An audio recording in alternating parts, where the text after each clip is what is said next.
नमस्कार मित्रों, तो आज આપણે સાંજે નાસ્તા માટે ઘરની જ સામગ્રીથી ખૂબ જ ટેસ્ટી અને એકદમ ચટપટો નાસ્તો બનાવીને તૈયાર કરશું। તો વિડીયો પસંદ આવે તો તેને લાઇક શેર અને કમેન્ટ જરૂરથી કરજો।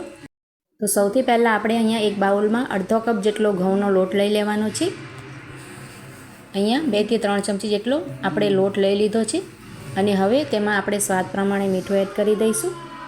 ત્યાર પછી અહીંયા 5 ચમચી જેટલા ચીલી ફ્લેક્સ આપણે એડ કરી દેવાના છે અને ઝીણા સમારેલા ધાણા આપણે એડ કરી દઈશું અને તેમાં પાણી થોડું થોડું ઉમેરતા જઈને તેનો એક સરસ ઘોલ બનાવીને રેડી કરી લઈશું। સ્મૂથ આપણે એમાં ગાંઠો ના પડે એ રીતે તેને સરસ રીતે મિક્સ કરીને આપણે તેનો ઘોલ બનાવીને રેડી કરવાનો છે।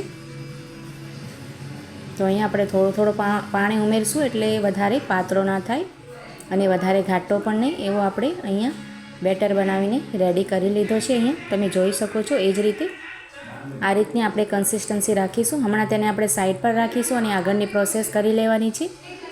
તો ત્યાર પછી અહીંયા આપણે 2 બાફેલા બટેટા મીડિયમ સાઇઝના લઈ લીધા છે। તમે એક મોટો બટેકો પણ અહીંયા લઈ શકો છો।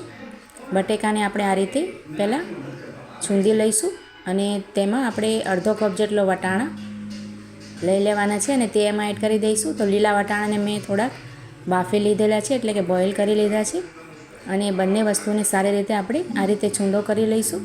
ત્યાર પછી તેમાં ઝીણી સમારેલી ડુંગળી આપણે એડ કરી દઈશું અને આદું અને લીલા મરચાંને પણ ઝીણા ઝીણા સમારીને આપણે એડ કરી દેવાના છે। ઝીણા સમારેલા ધાણા એડ કરી દેવાના છે અને ત્યાર પછી અહીંયા મેં અડધી ચમચી ચાટ મસાલો તેમાં એડ કરી દીધો છે, અડધી ચમચી જીરું એડ કર્યો છે અને ત્યાર પછી અડધી ચમચી જેટલો ગરમ મસાલો એડ કરી દીધો છે। અહીંયા મેં લાલ મરચાંનો ઉપયોગ નથી કર્યો કેમ કે જે આપણે બેટર બનાવ્યો છે ઘઉંના લોટનો તેમાં પણ આપણે ચીલી ફ્લેક્સ અને લીલા મરચાં પણ ઉમેર્યા છે આમાં, એટલે આ રીતે આપણે સરસ ફિલિંગ રેડી કરી લીધી છે અને હવે તેમાંથી આપણે આ રીતે શેપ આપી દઈશું મિશ્રણ લઈને થોડો થોડો। તો તમે તમારી પસંદનો કોઈ પણ શેપ આપી શકો છો। મેં આ રીતે તેને લંબાઈમાં શેપ આપીને રેડી કરી લીધો છે નાસ્તાને અને આવી જ રીતે આપણે બધાય પીસીસ રેડી કરી લેવાના છે। અહીંયા તમે ગોળ ટિક્કીનો આકાર પણ તેને આપી શકો છો। તો ખૂબ જ સરળતાથી અને એકદમ ઝટપટ બની જાય છે આ નાસ્તો। તમે એકવાર ચોક્કસ ટ્રાય કરજો, તમને ખૂબ જ સરસ લાગશે। તો અહીંયા આપણે આ જ રીતે મેં બધાય નાસ્તાને આ રીતે સેટ કરી લીધો છે, તમે જોઈ શકો છો અને હવે આપણે તેને ફ્રાય કરી લઈશું। તો અહીંયા મેં તેલ ગરમ કરવા મૂકી દીધો છે અને આપણે જે ઘોળ રેડી કર્યો છે ને સૌથી પહેલાં ઘઉંના લોટનો તેમાં આપણે આ રીતે તેના પીસીસ એડ કરી દઈશું અને હાથની કે ચમચીની મદદથી જ આપણે તેલમાં ગરમ તેલમાં તેને એડ કરી દેવાના છે અને બંને બાજુથી ક્રિસ્પી થાય ત્યાં સુધી તેને ફ્રાય કરી લેવાનો છે। આ નાસ્તો ખૂબ જ ચટપટો અને એકદમ ટેસ્ટી બનીને રેડી થાય છે।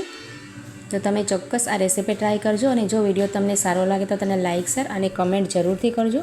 મારી ચેનલ પર તમે નવા હો તો ચેનલને સબસ્ક્રાઈબ કરી દેજો। તો એક બાજુથી સારી રીતે શેકાઈ જાય અને સરસ કલર આવી જાય, ક્રિસ્પી થાય ત્યાં સુધી આપણે તેને ફ્રાય કરી લેવાનો છે અને પછી આપણે તેને આ રીતે ફ્લિપ કરી લેવાનો છે અને બંને બાજુથી આ જ રીતે સરસ કલર આવે ત્યાં સુધી તેને ફ્રાય કરી લેવાનો છે। તો મિત્રો તમે આ નાસ્તાને ચોક્કસ એકવાર ટ્રાય કરજો અને કમેન્ટમાં જઈને જરૂરથી કહેજો કે તમને આ નાસ્તાની રેસિપી કેવી લાગી। તો અહીંયા તમે જોઈ શકો છો એકદમ ક્રિસ્પી આપણો નાસ્તો એકદમ શેકાઈ ગયો છે અને હવે આપણે તેને પ્લેટમાં લઈ લઈશું। તો ખૂબ જ સરસ કલર આવે છે અને ખાવામાં ખૂબ જ ટેસ્ટી અને ક્રિસ્પી નાસ્તો બનીને રેડી થાય છે। તો અહીંયા આપણો નાસ્તો એકદમ રેડી છે, એકદમ ચટપટો અને ટેસ્ટી।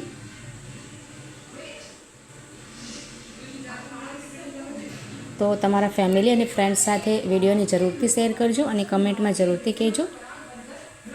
તો ચાલો મળીએ નવા વિડીયોમાં।